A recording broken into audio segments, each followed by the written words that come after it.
Hello, everyone. This is the Untitled Wrestling Podcast featuring Eclipso.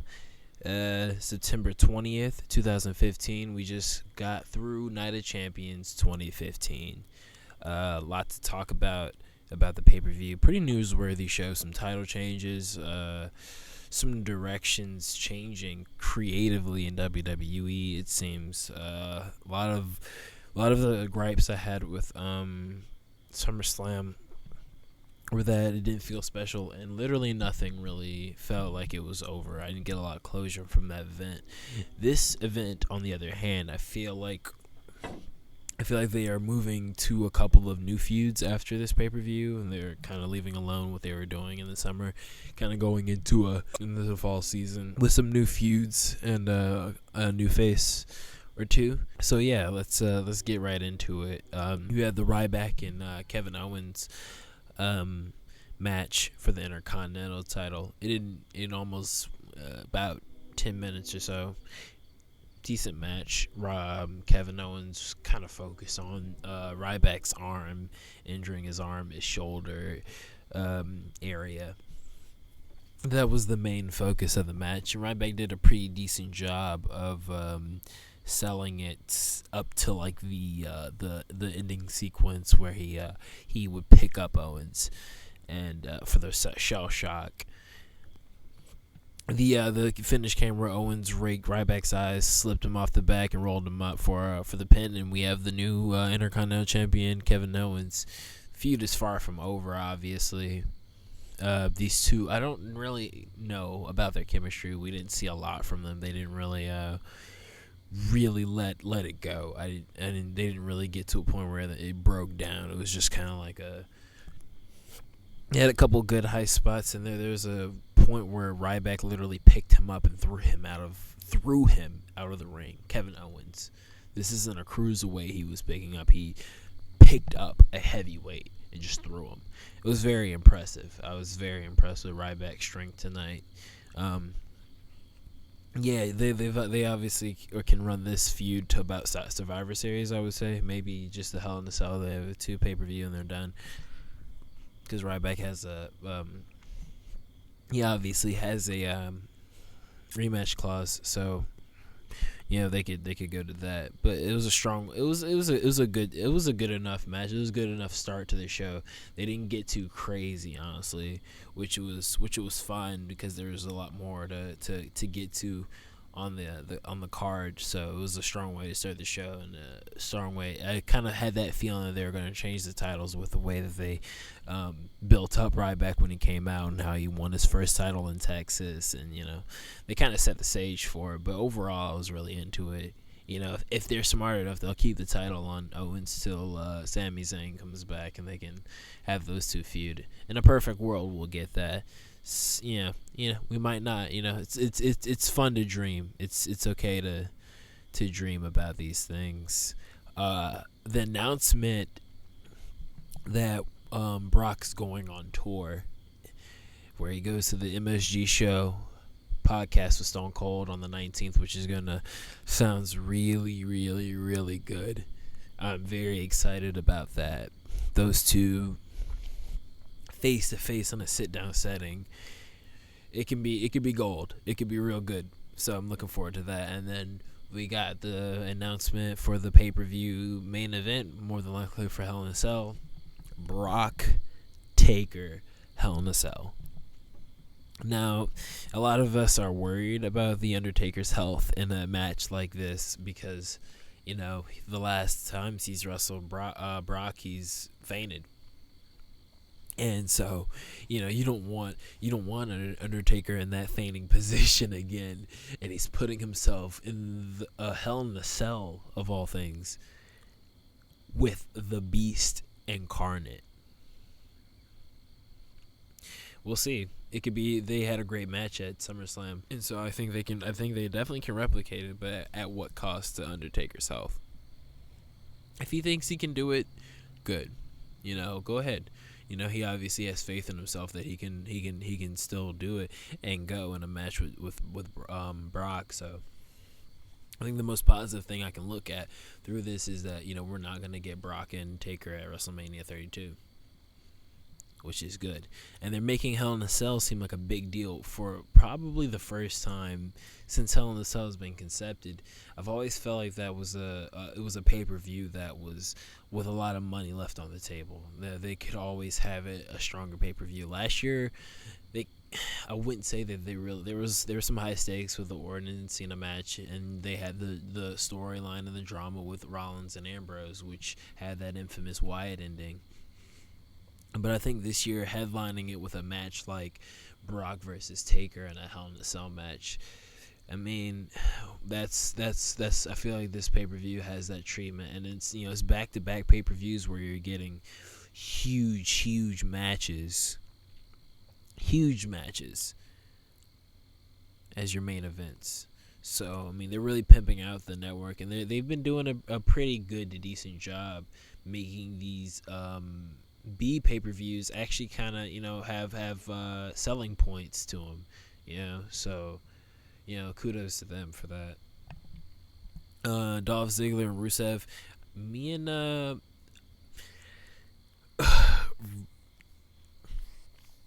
Ziggler has these tights on, these pants, and he's got Lana's face on his crotch, and it's just such a heel thing. When I hear face on crotch on pants for a wrestler, I think of Rick Rude and Jake the Snake Roberts, and it's like Rick Rude was a heel. I mean, it's different times today, and I'm the biggest believer in times not being the same. But it's kind of I find it funny that that they did that. I found that really weird. Nevertheless, Rusev and Ziggler went on to have a really strong match. I like their SummerSlam match. It was pretty good, and I was disappointed, but they were just getting going, and then they had the cat fight. This month, you don't have an extra cat; you have only one cat, and they were allowed to have a good typical big heel beat up on smaller babyface in peril, and Ziggler played it well. He does it, it's kind of his shtick, and he did it really well tonight. Rusev looked really good. There was some really cool, just the usual cool Rusev strong kicks from him. There were some sloppy spots. There was a couple spots that weren't that great, but overall, I felt like they have strong chemistry, and I wasn't really sure of who they were gonna go with. At some point, I was kind of rooting for Rusev anyway, but at the end of the match, you have Summer shouting and everything, and the referee's ejecting her. She throws a shoe, and it ends up hitting Rusev instead of Ziggler, and Ziggler hits the zigzag for the pin. Rusev gets an out, and Ziggler gets a nice strong win. Hopefully, this is leading to Rusev dumping Summer Rae. I have that feeling in my gut. I don't know if Dolph will adopt her or not, but I think Summer Rae's time as Rusev's manager is it's coming up. I think it's about that time that they leave that alone, and they can. I don't know if you go back to Rusev and Cena for the U.S. title. I don't know if you go back to that, but that's something they could do. I don't know. I don't know where you go with Rusev. But we'll see. Hopefully he goes back to being a badass and someone to be feared, because he works better in that setting. And I know he can do silly stuff, and I know he's got a lot of layers to himself. He can do more than just be the badass. But right now, I think future wise for him being that Bulgarian brute is what's best for business. That's what's best for him. It's what's best for anybody around him. And when Lana comes back, we can get those two back together, and we can, we'll be gangbusters. To me, anyways. I don't know about everybody else. If everybody else wants that, but in my opinion, I think that would be the best for those two. We get the tag team title match Big E and Kofi were the representative for the New Day, and they were going against the good old Dudley boys, those Dudleys, them damn Dudleys. And I felt like the show started off really strong with the first two matches. You had a good title change, and then you had a 13-minute back and forth with Rusev and Dolph. The tag team match kind of slowed things down a little bit to me. They had New Day had a little fun. I liked their beginning little banter that they had. They were amusing. They were funny, but not really heat-seeking. This Houston crowd, was just pretty much popping for everybody. I think they were pretty much, anytime anybody said anything, they were like woo, which can be fun. They were a hot crowd, more or less, but they didn't really pick a side. And I would say that that's mostly due to both teams play to a babyface type, and it's kind of hard to boo the New Day when they're so fun to watch. Me and Brackett have talked about that. They're fun as hell to watch, and there's almost no reason to be like, I don't want to boo these guys. They're pesky a little bit, but they're not pesky in a way that makes me just like angry. Just kind of like pesky, like, you guys are nerds. You guys are funny, like that. So it's hard to get emotionally invested and angry at their little quips. Hopefully they can do a little bit better job with getting heat as their feud with the Dudleys go on, or just turn the babyface fully and have the Dudleys be the heels. Match ended in DQ once the Dudleys hit the 3D on Kingston, and Woods ran in. So yeah, we're gonna get another month of Dudleys and New Day. So we'll see how they go. It's just hard to boo the guys. Booing them is not really plausible at this point. They've pretty much won the crowd over, and it's kind of hard to go back to that. If they can keep doing heel things, just more heelish stuff, more heel. And I need more heel. I don't know what that was. Nikki Bella, Charlotte, Divas title. Now, a big question coming into this match was, would Paige turn on Charlotte? Would PCB break up after the win? Because I feel like it was foreshadowed that Charlotte was going to win the match. I don't think anybody really felt like Charlotte was not going to walk away with the title. It just didn't feel. It just didn't feel right. It didn't feel like it was going to go any other way. And honestly, I'm happy to see Charlotte win. People were fairly into Charlotte. Nikki was super dominant. She did the figure four on the ring post at one point, really targeting Charlotte's leg. Charlotte did such a good job selling the leg. I was really impressed by that. That really impressed me. It was something that like really stuck out for me, because like Ryback, he sold the shoulder really well up to him doing the shell shock. But Nikki, Charlotte throughout the whole match was limping, looking in complete anguish, like she was dying. She really did a good job at portraying that baby face in peril. She was A1. She was really good. She was really good tonight. And the finish came where Nikki went off, got on the middle rope and jumped into a spear, and she hit the figure 8 on her and got the submission. And her and Rick cried in the air, and it was a really touching moment. I don't know. They might run this another month. Go to Hell in a Cell with it.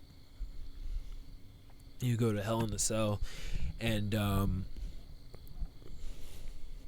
you can go to Hell in a Cell and have them, have Charlotte win again, and then you can kind of tell they might want to go with the story of they slowly tear apart PCB and slowly tear apart Team Bella, because I can, you watch SmackDown, you see Nikki getting upset with Foxy and Brie, And with Paige's growing frustrations without not being able to beat Sasha and just not being really successful in the beat the clock challenge, there's these little seeds of doubt coming through on both teams, and right now they're kind of at the turning point for both teams. Team Bad can kind of keep Sasha as their crown jewels, the one that they're pushing, the one that they're behind the most. You can kind of you can tell her getting out of Team Bad on another scale, on another time. I think right now she's good with staying with Team Bad. Break up PCB and break up Team Bella. You can get individual feuds out of there. You can have Charlotte feuding with Paige. You could have Charlotte feuding with Paige, Nikki and Brie feuding, and with you can let Natalya wrestle and Emma and those girls do whatever they want with making Sasha look good. Have Sasha go on a tear while these other feuds are going on. There's enough time to showcase all these divas across a 3-hour Raw. You can have multiple women's feuds going on. Just make sure Sasha's looking good and you can keep the Divas title on Charlotte. I think the real money is Charlotte versus Sasha at WrestleMania 32. I think that's what they should build towards. I think that's the match they should be looking for. You've seen those two work at NXT together, and they work very well together. They're very good together. Those two can be really, really great, and put them on a big stage in Dallas, and you will have a very, very strong looking pay-per-view. With everything else, they might try to get all the divas on there, and I don't think it's best for business to me. But what do I know? What do I know? The tears that Charlotte and Ric Flair had, it was a really touching moment. I'm really, really proud for both of them. Next was the match we were all waiting for. Not all of us. A lot of us had low hopes for this match. A lot of people thought Eric Rowan was going to be the third man. A lot of people were hoping The Rock. A lot of people were hoping for Daniel Bryan. I was one of those people. But I also didn't rule out the man who it actually was. It was the one, the only Y2J teaming up with Dean Ambrose, Roman Reigns, Bray Wyatt, and Luke Harper against Bray Wyatt, Luke Harper, and Braun Strowman. Sorry. The surprise. I think the surprise was overshadowed the match. The match wasn't bad necessarily, but you were very much fixated on how the finish was gonna go after you saw that Jericho was there. A lot of us are like, yeah. I thought me and Raymond were like, yeah. We're definitely getting a win from the boys, the good boys, the Shield boys, Shield and Jericho. And I think there wasn't really an emphasis on any one particular. It was kind of like a good old, kind of like in the SummerSlam match, just a little bit extended, where everybody got their stuff and everybody looked good. Everybody had their little spots. Harper performed really nice suicide dive. There was a spot where the Wyatts were isolating Reigns, and he did a suicide dive, and then Wyatt hit a senton on Roman. It was brutal. I think everybody looked good. It was really, really fast paced. And Strowman, he looked good. He didn't do too much in the match. Nothing like spectacular. I mean, he was. I would say he was a main focus. Everybody was trying to get him down. Roman was hitting him with Superman punches. Dean got on his back and got him in a chokehold. He was their main target because he's become the equalizer. He's become the best thing for the Wyatt family. As Bray has said, he's a gift from Sister Abigail, and he's showing. He's very powerful. I'm not sure if he can, keep carrying this, but at this point, I think it's working. I think it's working. The finish was really cool because they finally got to a point where they got him off his feet with a spear, and Roman was about to hit him with another one, and then Jericho tags himself in. Wyatt trashes Roman, and I assume Luke Harper take care of Ambrose because there was enough time for Strowman to hit a really cool slam on Jericho and apply his finishing hold for a very surprising submission win. The Wyatt family seems that the Wyatt family has the feud won. I would never thought I would say that the Wyatt family won a feud. Isn't that surprising? It shouldn't be. Shouldn't have taken this long for them to do something like this. Post match, you get Jericho being a little bitch and giving the hard shoulder to good old Dean. I'm happy that Jericho came in just to put over Strowman, and I think he's going to come in and put over Dean. I think him and Dean could have a really, really, really, really great feud. Like, yeah, we wanted Wyatt and Jericho to have a great feud, and they had a very mediocre feud. I think Ambrose is a more of a kin talker to the way Jericho talks, and I think they'll have a bit better chemistry. I have high hopes for this one, and I'll never stop having high hopes for something involving someone like Chris Jericho and Ambrose. Chris Jericho is one of my favorite wrestlers of all time, and Ambrose, if given the ball and given the reins to go, no pun intended, he and Jericho can have a long drawn out feud that we actually want to be long and drawn out. They could give us have us aching at more and more.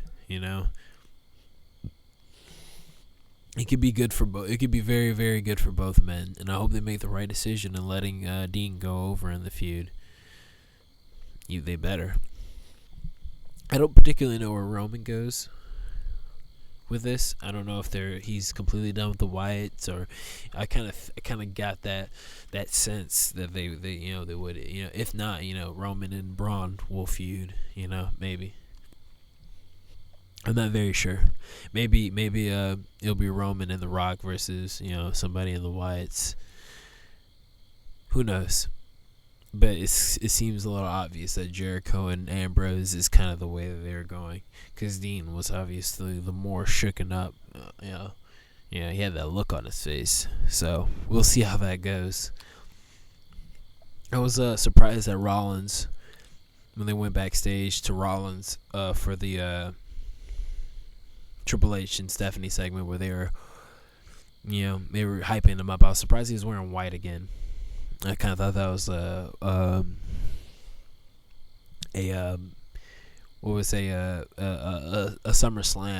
SummerSlam kind of thing. He was going for a SummerSlam special outfit, but I guess his white outfit is his new pay-per-view attire. Yeah. Can I hold on before I get into the main events? The fan who got in to the ring with Dean Ambrose and Roman Reigns. It was very funny that Dean had this look on his face, like, no, this isn't the third guy. The guy looked like a NPC from freaking Fallout 3, trying to hang out with some wrestlers. I don't understand why people do it. I guess you want to get your little 15 minutes of fame. You got it. No one's gonna remember you. Particularly. I think that guy who interrupted the Eddie Guerrero Rob Van Dam match, that was memorable. That was legendary. What you guys are doing, coming besides guys, during their entrance, no one really cares. You're funny for a little bit, and then we get into the match. Stop it. It's not a good look. Doesn't make you look cool in front of your friends. I doubt that anybody's like, you look so cool. Just get manhandled by security. So cool. You probably get banned from WWE events for life. You're obviously a fan, a fanatic, if you will, and then you go and mess it up. Shame on you. Shame on you. You gave me a good laugh, though. I can't completely hate on you. You gave me a good laugh. Good for you, jerk. Main events times. Seth and John. Seth and John are funny because they are both really, really overexposed. Now, Seth is overexposed when it comes to being on the show all the time. And John Cena is overexposed because he's the face of the company. And then you put both of those guys in matches, and they're both two overexposed guys, but they always churn out great matches. Now, I don't think this one was better than their match at SummerSlam, but it was only like a couple notches below it, I would say. It was very fast paced and had some really, really, really cool spots. I love the superplex into the suplex. There was a time where Rollins got on the top rope and he was about to jump off, but Cena kind of pushed him off. And I was like, whew. Me and Raymond were both really worried about Rollins' leg after that. That was a very, very close call. They work fast and furious, and it was. I think the match was a good send off for Cena and Rollins. I think they kind of leave it at this. Considering how the pay-per-view ends, they leave Rollins and Cena at this. Let it build. Do it again maybe in 2017 sometime. These two have wrestled each other quite enough for me. For this viewer, I've seen enough Rollins and Cena. I think they can let it rest. Come at it at a different time. Maybe when Cena turns heel in like 2 or 3 years, if that ever happens. Let's hope it does. Because a babyface Rollins versus a heel John Cena would be awesome. Cena actually used the top rope leg drop to go as his go into for his for the AA. I kind of found it funny that Rollins is kicked out of 1 AA, but he got hit with 1 AA tonight, and then was done. I guess they are trying to restore power back into that move, as it's constantly been kicked out of. Like it's it's a kind of a way to build up people. Kevin Owens kicked out of it. Obviously, Rollins kicked out of it. I'm pretty sure Cesaro is kicked out of it. I think Neville kicked out of it this year. Everybody's kicked out of the AA now. It's kind of hurt. It's a hurt. You're not making the super move, the finishing move, look good anymore. As the old timers have been complaining on their podcasts, and I would agree to some way. There's certain times that kicking out of finishing moves could look really cool when it's sparingly used. But now that they've been using it all the time, as you gotta give the heat on the match, kick out of the finishing move, then why the fuck am I using this finishing move if it's getting kicked out of all the time? So I guess it's cool to see them trying to restore a little bit more power back into the AA. It seems like good job. Cena back with the title means we're getting back into the U.S. Open Challenge. It was a good little time for Cena to not have the title. Getting back into chase mode, I guess. And, he can kind of leave. I feel like, I don't know who he would face in the Open Challenge now. Who's the first person to get into the Open Challenge. But, it could be anyone, We can hopefully see another Cesaro U.S. Open Challenge, but this time, we see Cesaro take the title. Wishful thinking, very much so. But I'll always put my chips on Cesaro. Sad that he didn't get a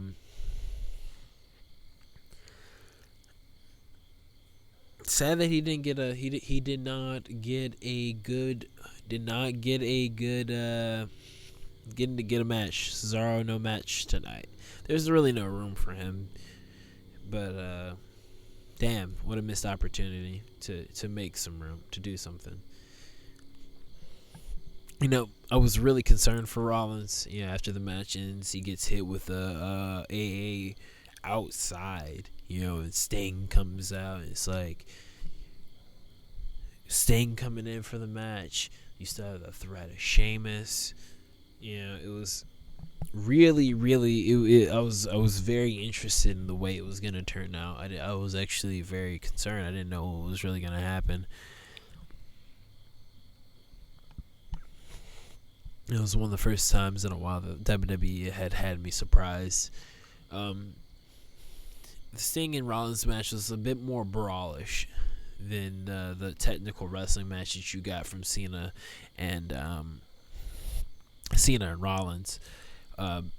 Due to Sting's age, of course, I think the most memorable thing you'll get out of this match was the pushing. Sting getting pushed into the Spanish announce table, and then just cleanly, he just goes through it. Instead of the ow, I hit the table, but it didn't break, as you usually get. Still, you had the monitors on it still. It's crazy stuff. You hear me out there talking about crazy stuff. But Sting was obviously just too tired to really do this match. Even with Rollins, going 15-20 minutes with Cena, he was still revving to go. Sting, on the other hand, him and Rollins kind of just beat the hell out of each other for a while. And it got to the point where Sting just collapsed in the ring. Him doing a cross body and him going through the table. It was a lot for Sting.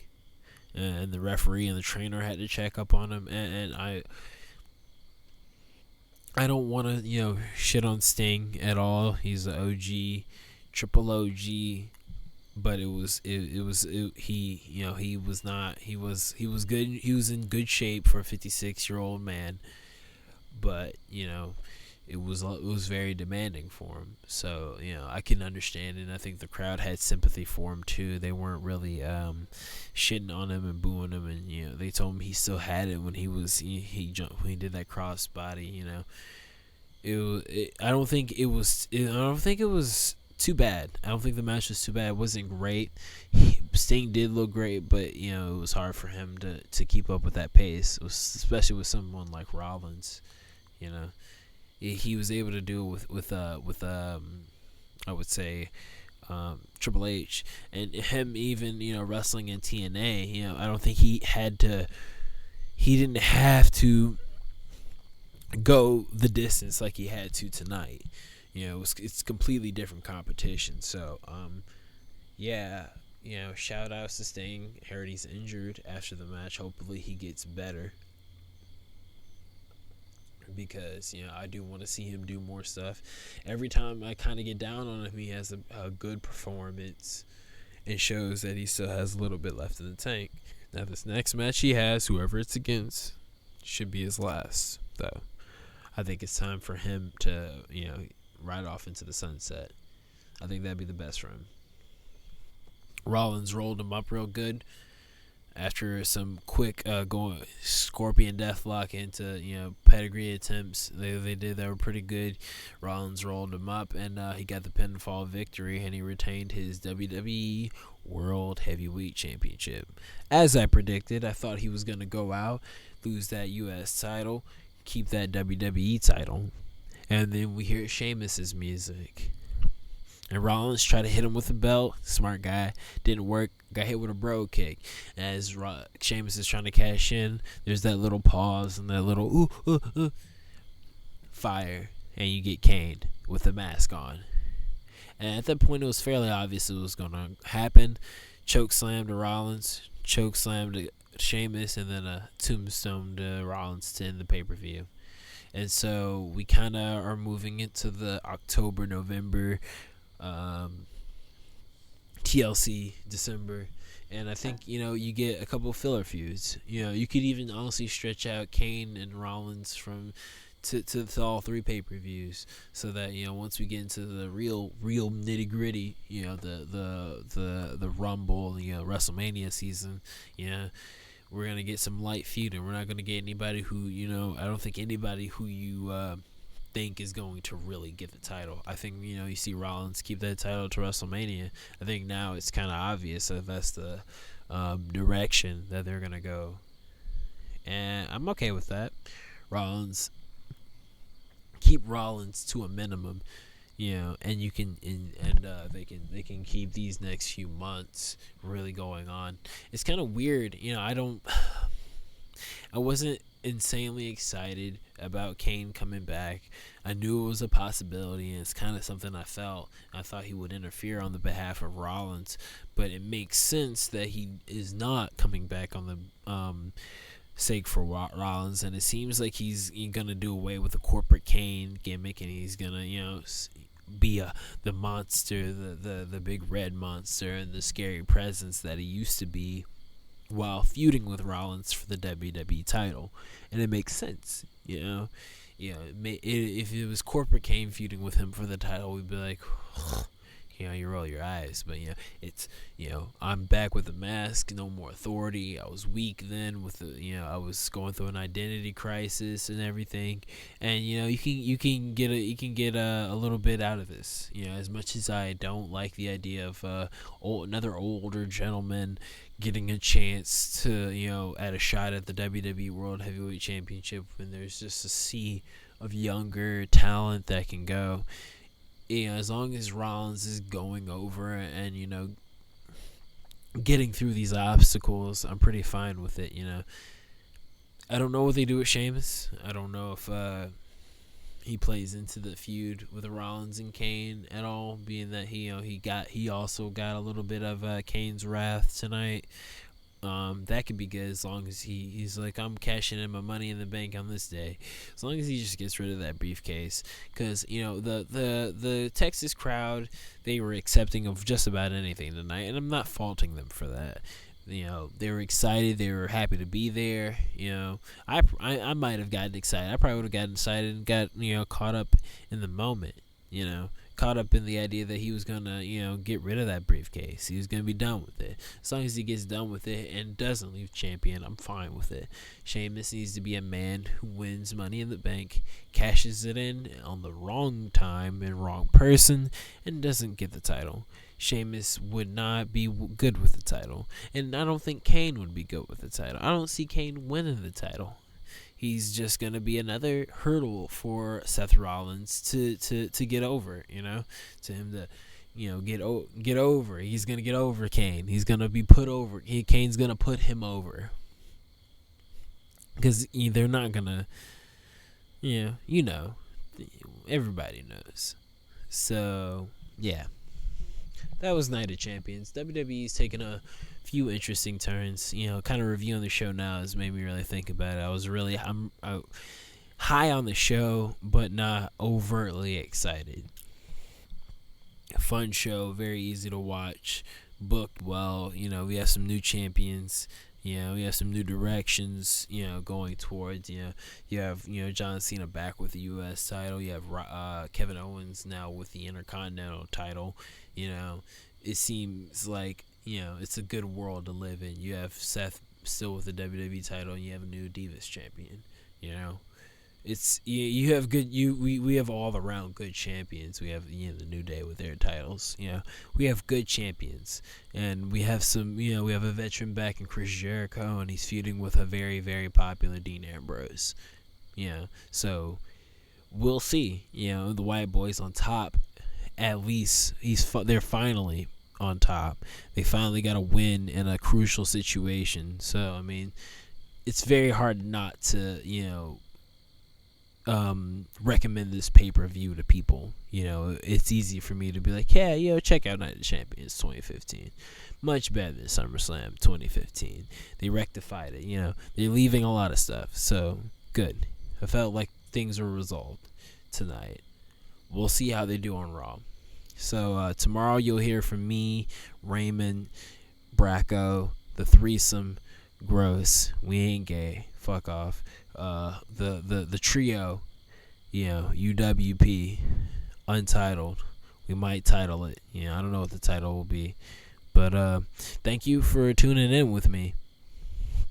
See you Monday. So long.